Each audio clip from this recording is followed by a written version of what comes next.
अस्सलाम वालेकुम। मेरा नाम मोहम्मद अकील है। मेरा नाम अवैस मुमताज़ है।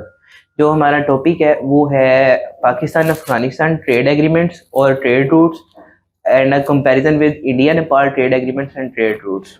जिसमें मेरा पार्ट इंडिया और नेपाल के एग्रीमेंट्स और ट्रेड रूट्स का है। और इसमें मैं बात करूंगा अफगानिस्तान और पाकिस्तान के ट्रेड के बारे में और उनके ट्रेड रूट्स के बारे में, इसके इश्यूज के बारे में बात करेंगे।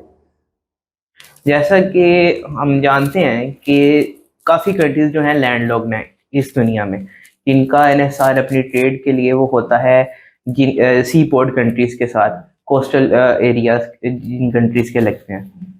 अब इसमें नेपाल का जो इन्हिसार है वो इंडिया पे बहुत ज़्यादा है, क्योंकि नेपाल एक लैंडलॉक्ड कंट्री है और अफगानिस्तान एक लैंडलॉक्ड कंट्री है। क्योंकि इंडिया जो है, नेपाल इंडिया पे काफी ज्यादा डिपेंडेंट है और इसी तरह से अफगानिस्तान पाकिस्तान पे काफी ज्यादा डिपेंडेंट है। तो हम बात करेंगे कि इन दोनों के दरम्यान में एग्रीमेंट्स कौन कौन से हैं और कितने एग्रीमेंट्स हैं और उनका क्या बेनिफिट है और क्या इनके साइड इफेक्ट्स हैं दोनों की इकोनॉमी पे और पॉलिटिकली क्या इफेक्ट्स पड़ते हैं इन दोनों पे। तो अकील, आप सबसे पहले मुझे नेपाल के बारे में बता दें।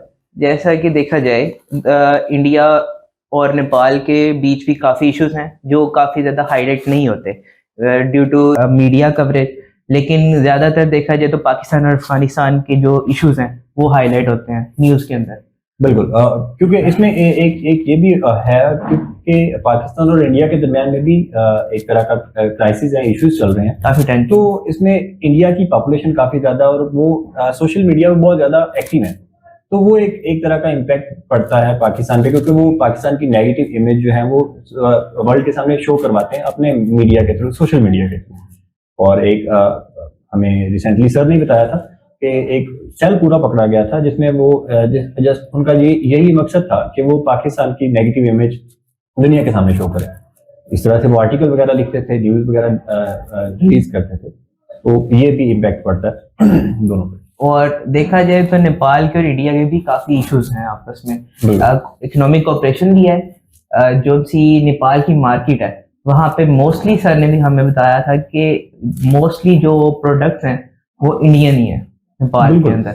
हाँ, लेकिन अभी फिलहाल अगर हम देखें तो नेपाल थोड़ी सी डिपेंडेंसी चेंज कर रहा है, अपनी चाइना की तरफ शिफ्ट हो रहा है, क्योंकि चाइना एक तरह का इमर्जिंग पावर है और उसको काउंटर करने के लिए मे बी जो पाकिस्तान में जो इंटरफेरेंस करता है पाकिस्तान और अफगानिस्तान के रिलेशन में, क्योंकि अगर हम देखें तो चाइना जो है वो भी अफगानिस्तान में प्रमोट करना चाहता है अपनी ट्रेड के थ्रू, थोड़ा सा अपने रिलेशन बेटर करना चाहता है ताकि वो पाकिस्तान और अफगानिस्तान के थ्रू सेंट्रल एशिया में पहुंच सके, स्ट्रैटेजिक इंपॉर्टेंस जैसे कि होगी। उस लिहाज से में भी मुझे लगता है कि इंडिया जो है वो पाकिस्तान और अफगानिस्तान में इसलिए इंटरफेरेंस करता ताकि चाइना के रिलेशंस उस तरह से बिल्ड ना हो सके अफगानिस्तान के साथ, क्योंकि अगर पाकिस्तान और अफगानिस्तान में टेंशन होगी, इनका ट्रेड रूट सही नहीं चलेगा, तो चाइना भी उस तरह से नहीं वहां से गुजार सकेगा, क्योंकि गुजरना पाकिस्तान के थ्रू है, तो अफगानिस्तान इस चीज पे एग्री नहीं होगा।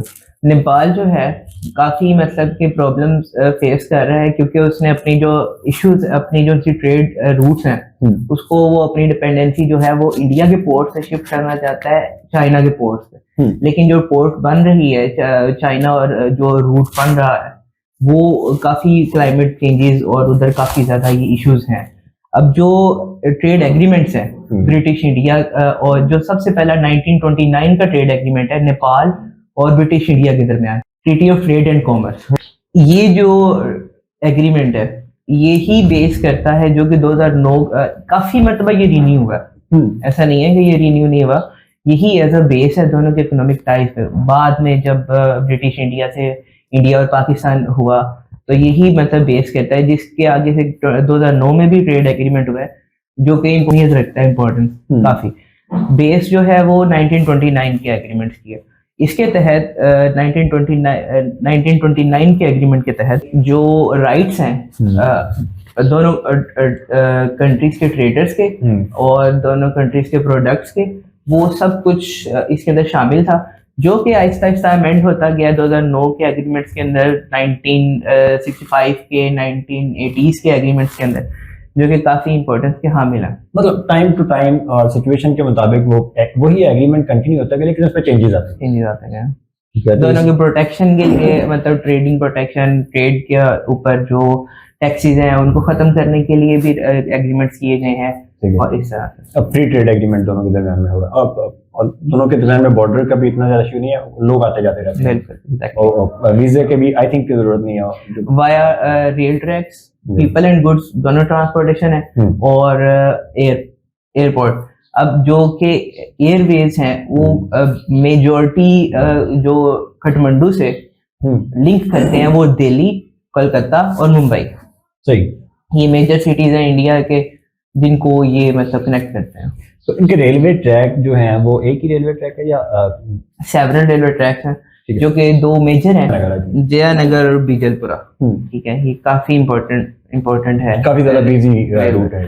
और जैसा कि देखा जाए लैंड के थ्रू काफी कॉरिडोर्स हैं जहां से होता है, और रेलवे के थ्रू काफी कॉरिडोर्स हैं जिनमें से 2 या 3 इंपॉर्टेंस के हामिल हैं, और एयरवे के थ्रू मैंने बता दिया कोलकाता और काठमांडू जो सा नेपाल का उसको वो कनेक्ट करता है दिल्ली और न्यू दिल्ली जो अब है, और मुंबई और कोलकाता को। ठीक है। तो इसके अलावा 1929 का आपने एग्रीमेंट बताया, इसके अलावा भी इनके दरमियान में कोई एग्रीमेंट इनके दरमियान काफी एग्रीमेंट्स हैं, जो 6 एग्रीमेंट्स हुए। जो 1929 का एग्रीमेंट था जिसकी बेस पे 2009 का, 1965 का, 2008 का इस तरह से एग्रीमेंट होते गए हैं, उसी की प्रोटेक्शन और मतलब के ड्यूटीज कम करना वो सारा। उनमें से जो पहला एग्रीमेंट है 1929 का, treaty of trade and transit, जो कि treaty of trade and transit हुआ 1965 के अंदर।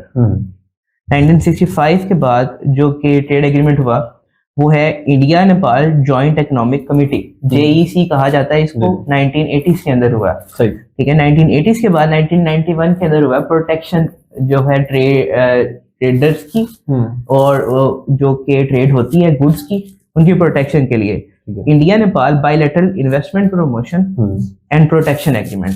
ठीक है, ये 1991 के अंदर हुआ। फिर 2009 के अंदर फ्री ट्रेड एग्रीमेंट हुआ जो कि 1929 का ही अमेंड किया गया, उसको उसी में चेंजेस की गई। फिर 2014 के अंदर इनकी कोऑपरेशन का एग्रीमेंट हुआ, economic and development cooperation agreement.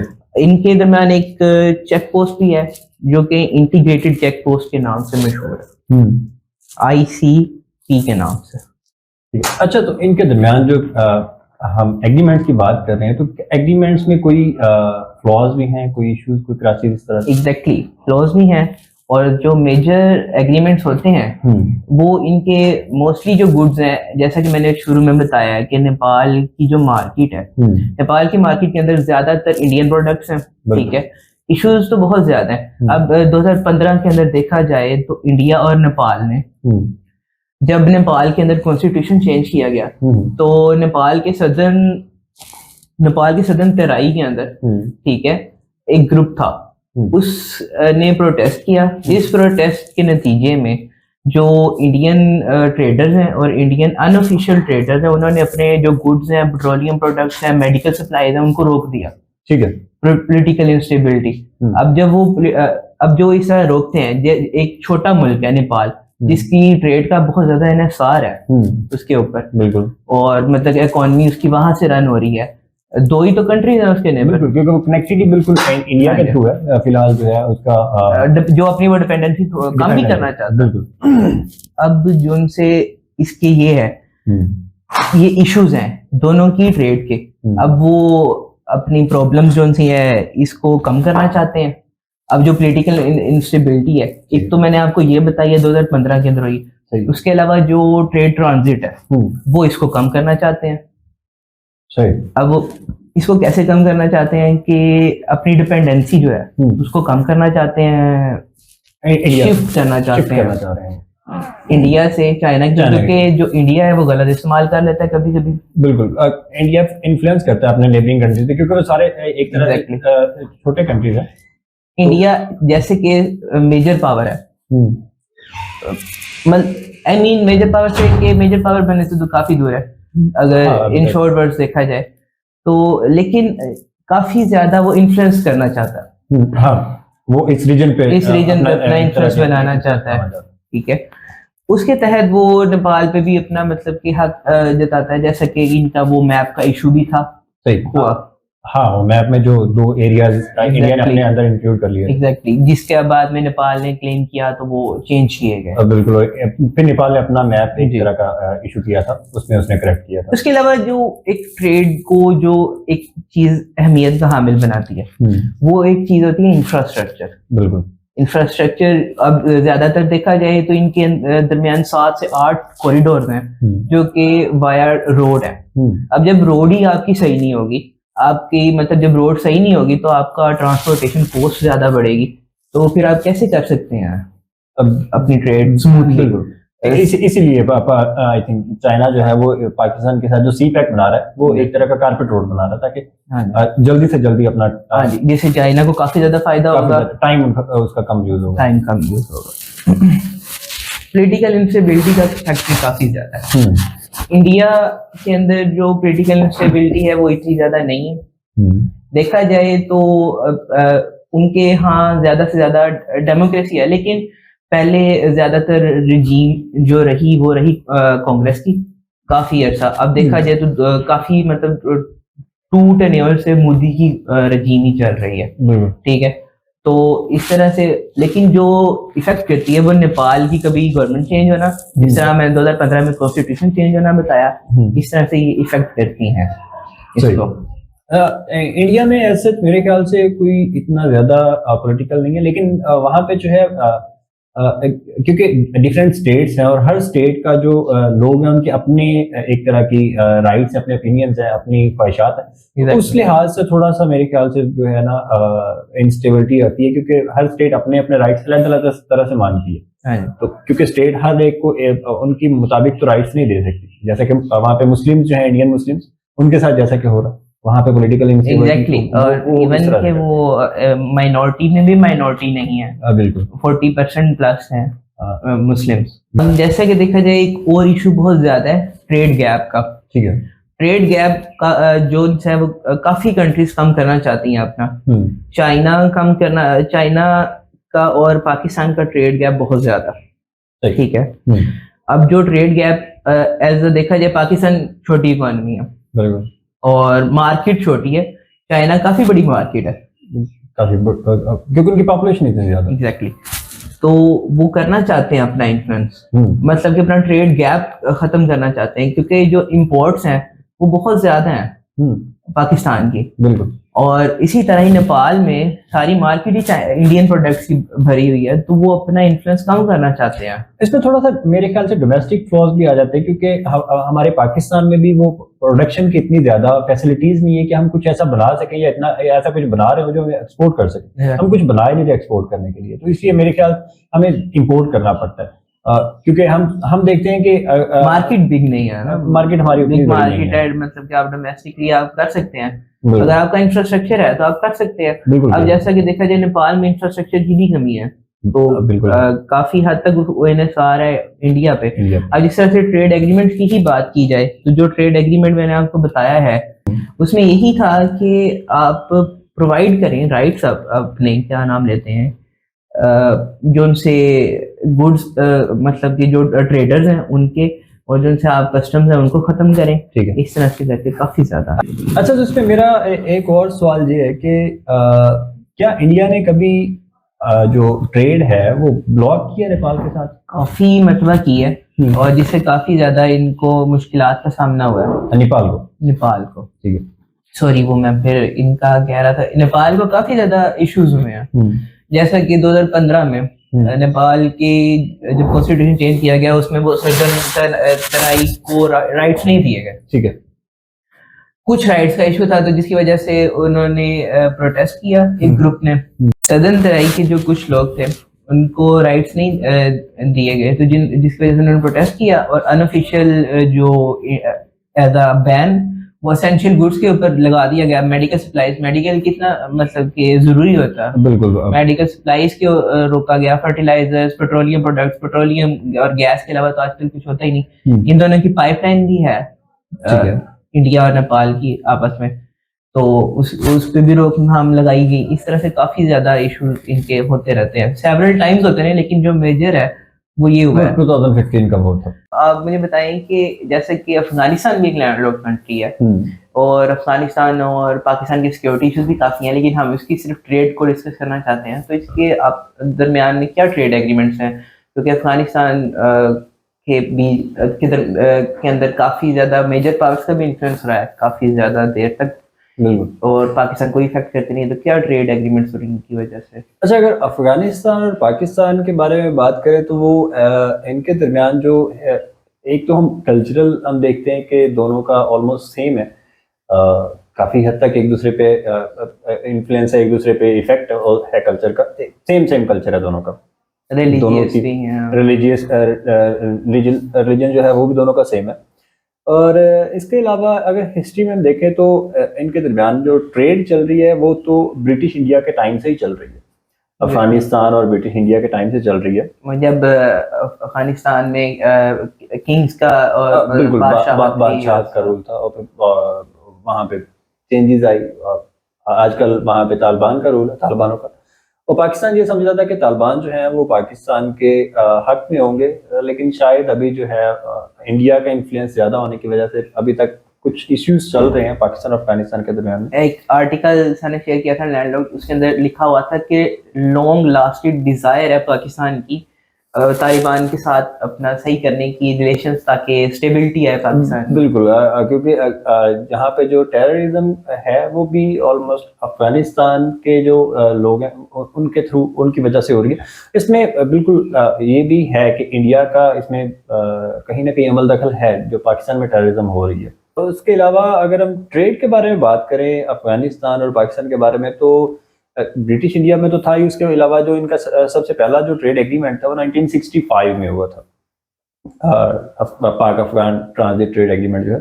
और इसके थ्रू जो इनका एस्टिमेटेड जो ट्रेड थी वो $5 बिलियन की थी, जो इनका एस्टिमेट लगाया गया था उस टाइम पे। लेकिन तो क्या ये मीट कर पाए अपने $5 बिलियन के टारगेट को? नहीं, ये बिल्कुल भी नहीं कर पाए। इनका जो एग्जैक्ट जो ट्रेड आई थी, एक्चुअल जो ट्रेड थी वो 1.27 बिलियन थी।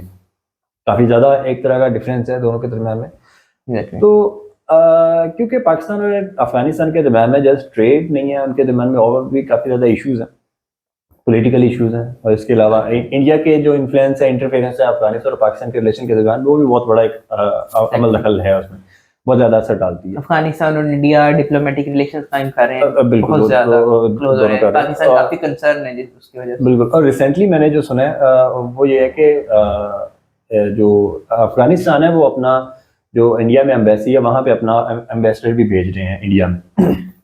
वो तालिबान है, और वहाँ के लोग जो हैं वो थोड़ा सा अगेंस्ट है इस चीज़ के कि वो जो तालिबान जिन्होंने लोगों को मारा था वो यहाँ पे आके एम्बेसडर बन के बैठे, तो वो ये हमें कबूल नहीं इंडिया के लोगों को। मैं अभी रिसेंटली न्यूज़ सुन रहा था, तो इस तरह का जो इंडिया की जो एक तरह का न्यूज़ चैनल है, लोगों का परसेप्शन चेंज करते हैं। जैसे कि पाकिस्तान के खिलाफ किया हो, अगर आप सोशल मीडिया पे देख लें, यूट्यूब हो गया, इंस्टाग्राम हो गया, अगर इंडिया का किसी भी अगर आप इंसान का किसी भी बंदे का अगर आप देखते हैं परसेप्शन काफी चेंज तो होता है सोशल मीडिया के थ्रू। वो हमेशा जो है वो पाकिस्तान के अगेंस्ट बोलने के, तो इसमें काफी ज्यादा एक तरह का है।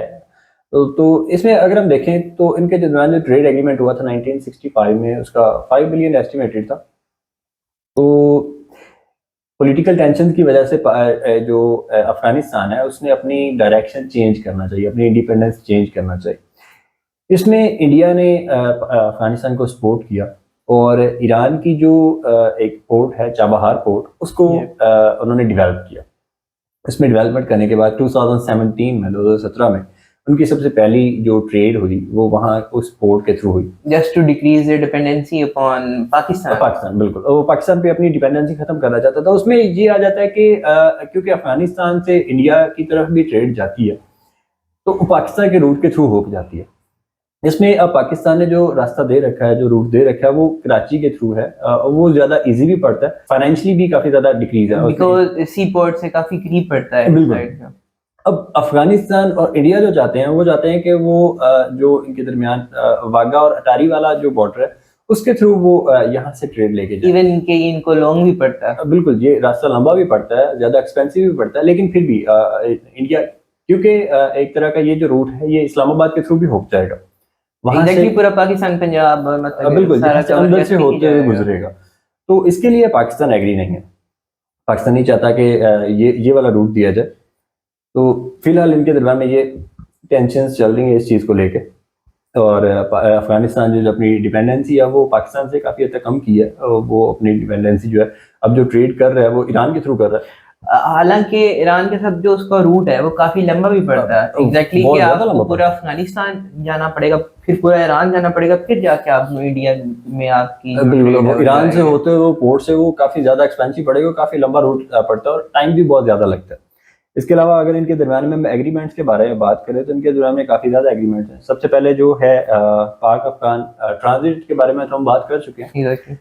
तो इसमें भी चेंजेस आती रही हैं। इसके अलावा 2010 में जो इनका हुआ है, जैसे कि उसके इंडिया नेपाल के एग्रीमेंट्स के भी चेंज होते रहे हैं। बिल्कुल, वो जो उनका इनिशियल हुआ था उसको टाइम टू टाइम अमेंड होता रहा, वो अमेंड होता रहा। तो इसमें पाक अफगान ट्रांजिट ट्रेड एग्रीमेंट जो है APTTA 2010 में हुआ। इसमें यही था कि ट्रेड जो है एक दूसरे को इसको कंटिन्यू किया जाए, इसमें प्रोटेक्शन दी जाए। इसके अलावा पाक Afghan joint chamber of commerce and industry आया, APJCCI। तो इसमें जो इंडस्ट्रीज हैं या डायरेक्ट इन्वेस्टमेंट है, बिजनेस टू बिजनेस जो है B2B, उसको प्रमोट करना इनका मकसद था कि यहाँ के लोग वहाँ बिजनेस करें, वहाँ के यहाँ पे करें और उनको प्रोटेक्शन दी जाए, ताकि दोनों के बीच जो डिफेंस एंड सिक्योरिटी का मसला है, जो ट्रस्ट डेफिसिट है, वो भी कम हो। बिल्कुल, वो भी कम किया जाए। और उसके अलावा दोनों जो है मिलकर एक तरह का डेवलपमेंट कर सकें। इसके अलावा इनके दरमियान कोयटा कंदहार ट्रक सर्विस एक तरह की चली। उसमें ये था कि दोनों के जो है एक रोड ट्रिप जो है रोड रूट बनाया गया और इसमें जो ट्रेड थी वो काफ़ी ज़्यादा टाइम बचाती थी। ये एग्रीमेंट इनके दरमियान में हुआ।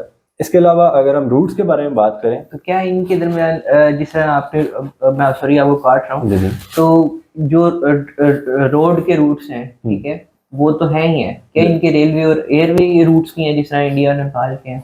इनके दरमियान में रेलवे ऐसा अभी मौजूद नहीं है, लेकिन एक कोशिश की जा रही है। जो खैबर पास रेलवे है वो पेशावर से जलालाबाद एक जो अफगानिस्तान का जो एक सिटी है वहाँ लेके जाना चाह रहे हैं।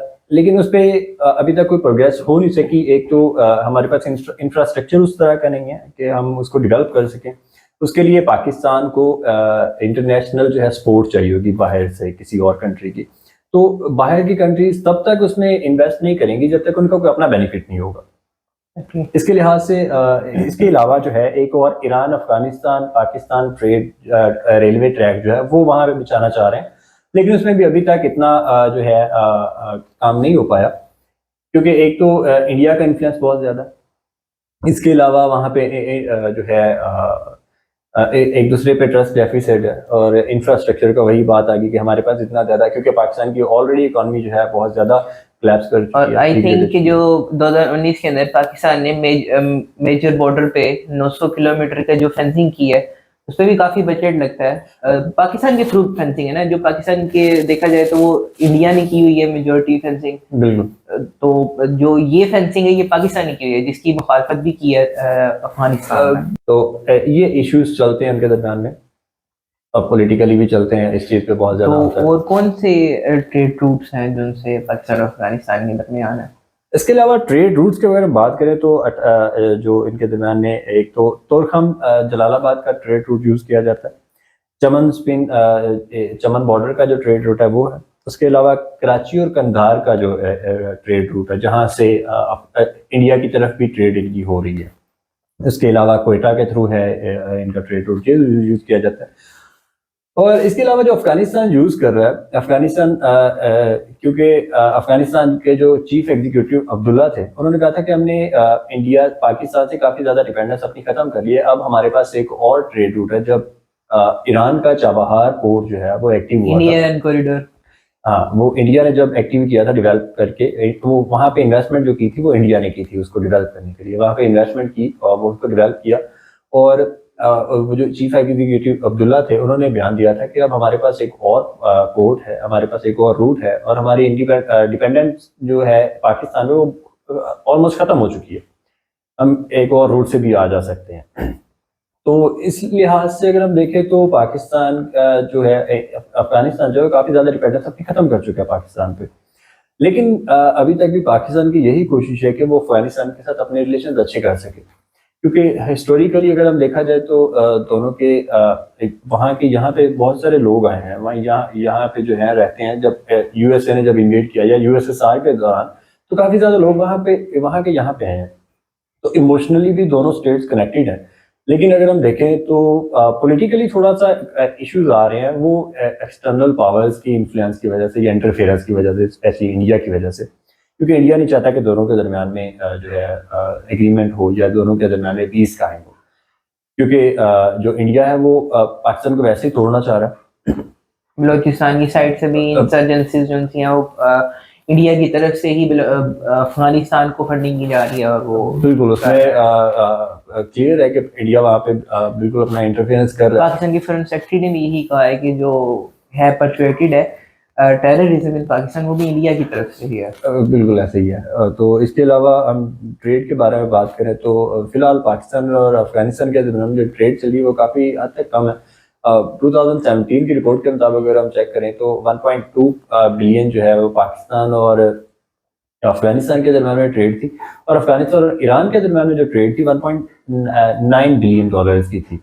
तो अगर हम देखें तो ईरान की ट्रेड जो है वो पाकिस्तान से काफ़ी गुना ज़्यादा थी। और इसके अलावा इंडिया के साथ ट्रेड कर रहा है अफगानिस्तान, और बाकी स्टेट्स के साथ भी। इसके अलावा एक और इम्पोर्टेंट पॉइंट जो है वो ये है कि चाइना जो है वो चाहता है कि पाकिस्तान, और जिसके बारे में पहले बात कर चुके हैं, जो पाकिस्तान और पाकिस्तान के सी पैक के थ्रू यहाँ से इसको कनेक्ट करे अफगानिस्तान के साथ और सेंट्रल एशिया तक एक्सेस ले ले अपनी।